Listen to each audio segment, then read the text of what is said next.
Hello दोस्तों, नमस्कार। स्वागत है आप सबका मेरे चैनल में। दोस्तों, आज हम बात करेंगे डायबिटीज़ के बारे में कि भारत में युवा पीढ़ी को डायबिटीज़ क्यों हो रहा है। इसके बारे में हम वैज्ञानिक दृष्टिकोण से समझेंगे। तो भारत अब सिर्फ डायबिटीज़ का हब नहीं रहा, बल्कि दुनिया की डायबिटीज़ कैपिटल बन चुका है। डब्ल्यूएचओ और आईसीएमआर की रिपोर्ट के अनुसार भारत में हर 5 में से एक युवा प्री डायबिटिक है। लेकिन सवाल यह है कि इतनी कम उम्र में डायबिटीज़ क्यों बढ़ रही है। क्या ये सिर्फ मीठा खाने से होता है या इसके पीछे और भी वैज्ञानिक कारण हैं। आज हम इस वीडियो में वैज्ञानिक दृष्टिकोण से समझेंगे कि डायबिटीज़ कैसे बढ़ रही है, क्या इसके प्रमुख कारण हैं और इसे रोकने के लिए क्या वैज्ञानिक समाधान है। सबसे पहले ये समझना ज़रूरी है कि डायबिटीज़ आखिर होती क्या है। तो डायबिटिक एक मेटाबॉलिक डिसऑर्डर होता है जिसमें शरीर की कोशिकाएं इंसुलिन का सही उपयोग नहीं कर पाती। इससे ब्लड में शुगर की मात्रा बढ़ जाती है, जिसे हाइपरग्लिसीमिया कहते हैं।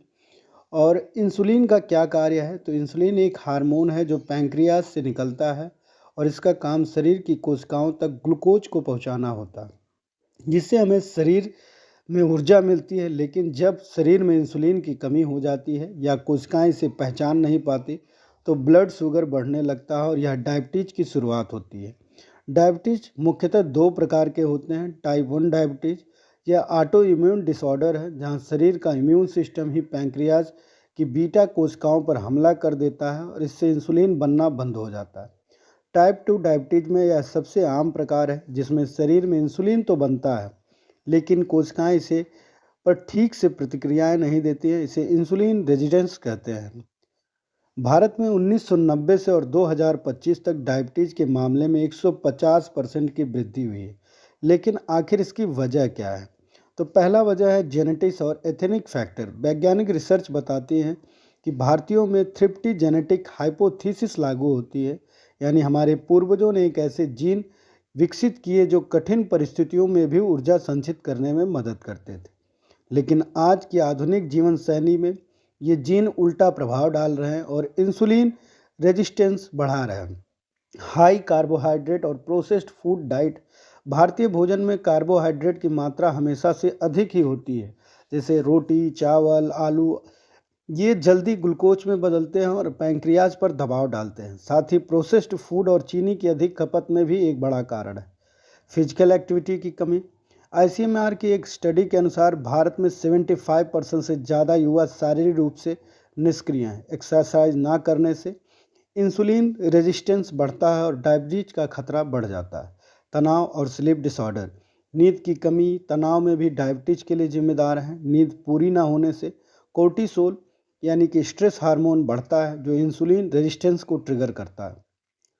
अब ये सवाल है, क्या डायबिटीज को रोका जा सकता। हाँ, वैज्ञानिक हमें इसके समाधान के बारे में बताते हैं। जैसे हम संतुलित आहार, ग्लाइसेमिक इंडेक्स कम करने वाले फूड्स खाएं, जिसमें बाजरा, दालें, हरी सब्जियां, चीनी, जंक फूड और प्रोसेस्ड कार्बोहाइड्रेट से बचें। नियमित एक्सरसाइज करें। रोज़ 30 मिनट की एक्सरसाइज, वेट ट्रेनिंग और योग इंसुलिन की सेंसिटिविटी में सुधार कर सकते हैं। इंटरमीडिएट फास्टिंग और स्लीप साइंस। रात में 7 से 8 घंटे की नींद लें और तनाव कम करने के लिए मेडिटेशन करें। 16 और 8 के अनुपात में इंटरमीडिएट फास्टिंग करें, यानी कि 16 घंटे तक उपवास करें और 8 घंटे के अंतराल में थोड़ा थोड़ा भोजन करें, जिससे ब्लड शुगर को स्थिर कर सकता है। मेटफॉर्मिन और बायोटेक्नोलॉजी इनोवेशन। आईसीएमआर और अन्य संस्थान डायबिटीज के लिए नई बायोटेक्नोलॉजी और दवाएं विकसित कर रहे हैं, जो भविष्य में इस बीमारी को रोकने में मदद कर सकती हैं। तो भारत में युवाओं में डायबिटीज का बढ़ना चिंता का विषय है, लेकिन अगर हम अपनी लाइफस्टाइल में और वैज्ञानिक तरीकों से बदलाव करें तो इसे रोका जा सकता है। अगर आपको यह वीडियो उपयोगी लगी हो तो इसे लाइक करें, अपने दोस्तों के साथ शेयर करें और हमारे चैनल हेल्थ इनसाइड हिंदी को सब्सक्राइब करें। मिलते हैं अगले वीडियो में, तब तक के लिए स्वस्थ रहें और मस्त रहें।